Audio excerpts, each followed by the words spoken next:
Every 4th of July, athletes from around the country converge on the town of Seward to compete in a race that started out as a bar bet and has since tested mountain runners for nearly a century.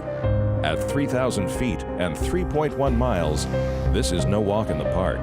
It's a challenge that's been formed by Mother Nature herself, a race that pushes even the most seasoned runner to their limits. Welcome to KTVA's coverage of Mount Marathon 2014, presented by ConocoPhillips. Happy 4th of July, everybody, on this terrific, glorious day. Dave Goldman, Emily Carlson, Clint McCool with you. We are all set to go for Mount Marathon number 87.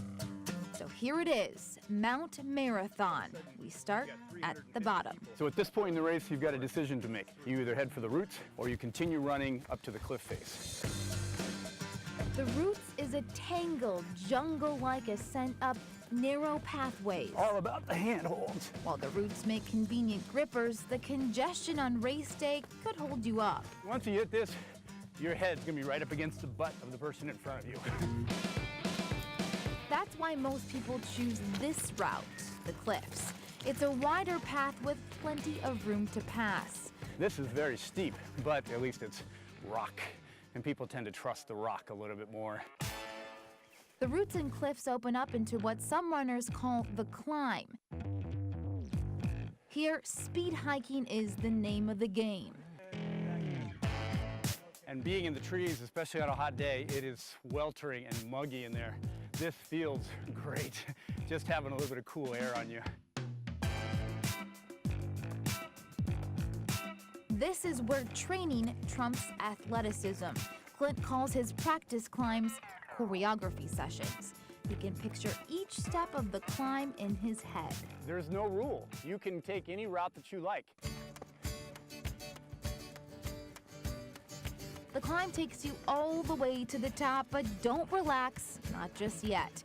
Here comes the dangerous part, the scree.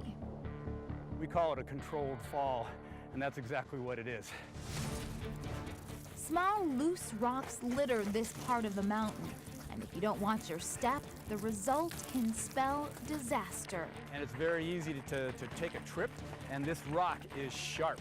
If you take a fall up here, you're gonna know it. If you don't fall here, don't let your guard down. The gut is the most daunting part of the mountain to most racers. This is actually where most of the injuries take place. And the reason is by now your legs are just exhausted. Once you survive the gut, you're faced with 3 tough choices. Most people choose the cliffs. The safety trail is for juniors. And then there's the route that's not for the faint of heart. You do not want to go straight where there's going to take you to the waterfall, which unless you are an expert, you do not want to go down that way. Even elite athletes mess up the waterfall. Clint goes down with reservation. It's a combination skid and slide. He uses his hands, his feet, even his bottom. The more points of contact, the better. This is essentially a vertical wall, and if you catch a toe, you're going for a long ways. It's potentially fatal. If you make it past this challenge, you're nearly home free. 3/4 of a mile to downtown, the finish line, and pizza.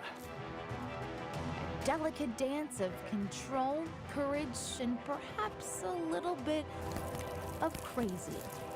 Yeah, Holly Brooks was quite phenomenal today. She was very strong. She took the lead about 1/3 of the way into the race and never relinquished it.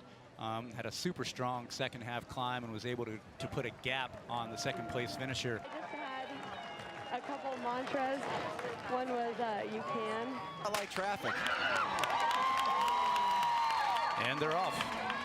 There we go. And welcome back, everybody. July 4th, 2014. KTVA, Channel 11, and our live coverage. Dave Goldman along with Clint McCool, Emily Carlson with us. Our entire crew has been here for a good portion of the week, getting set to show you these terrific pictures here. So there we go, mid-mountain. There we go. And that's Eric Strabel leading with Ricky Gates coming in right behind him. Those are the 2 guys that are, when you see Eric now trying to actually get up and run a section, That's a very strong move on his part right there. Yeah. Looks pretty good, doesn't he? He's looking very strong. Eric's moving very smoothly, though Ricky's just right on his tail, and he's not letting him get away. Cool. Eric is looking phenomenally strong. He's still keeping it a running stride at that point, which is unusual. Good short steps. Those legs are pumping, and he seems comfortable. He is. Oh, now you see Matt Novakovic making a move, taking a slightly different line. You can see how that happened. He didn't follow Eric. He took a different line, and he just passed Ricky Gates. He feels like as long as he can be within a half a minute of the leader at the top, then he's going to feel very confident, just because he is so strong in the downhill. And he's easily within 30 seconds of Matt right there. I mean, those guys are nearing the summit right now. That's the lip of the mountain that they're coming up on. Well, hopefully they got a little water to get sprayed on them, and perhaps a little bit of a breeze. We got a little breeze here too. You're checking your clock too. I'm curious to see what the time is. So that's a really strong move again on Matt's part. Now he's even gonna try to run this last little pitch around the rock, and Eric's right on his heels. So these guys are putting on just a heck of a race given these conditions. And Matt probably feeling it too at this point. I got to get going and get on the horse because he knows what he's got behind him. Yeah. That is a really strong time, again, given a day like this. Last year, the first guy to the top was 32.5 minutes. Today, it's 33.5 minutes, and I would attribute that to the heat. 33-35, very impressive. Yeah.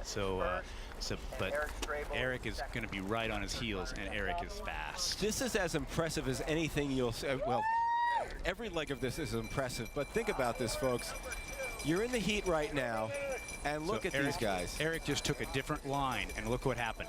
He is already past Matt in the first 30 seconds coming off of the top, and he's just going on fire. He took a completely different line, and that's where experience on the mountain comes into play. Eric's been down here, he's been practicing, and he knew that other line was faster than the one Matt took. And look at him go, Eric Strabel. Eric has just hit the road. He's just come off of the cliff face. He's hit the road. He's now looking at about a 3.5 minutes time to the finish line, and he's looking extremely strong. But he's going to win this race. He's going to win it handily, and he's going to make it look easy, but I guarantee you it was not. Yeah, Strabel's looking really strong. You can look at the blood on his knee. He gave it his all. As I said before, we say that if you're not bleeding when you come off the mountain, you didn't try hard enough, and you can see the scrapes on his back. Eric obviously took a full-on fall where he did a somersault and landed across his back and his knee. That's quite a picture, quite a stride. It is. It's just a powerful runner.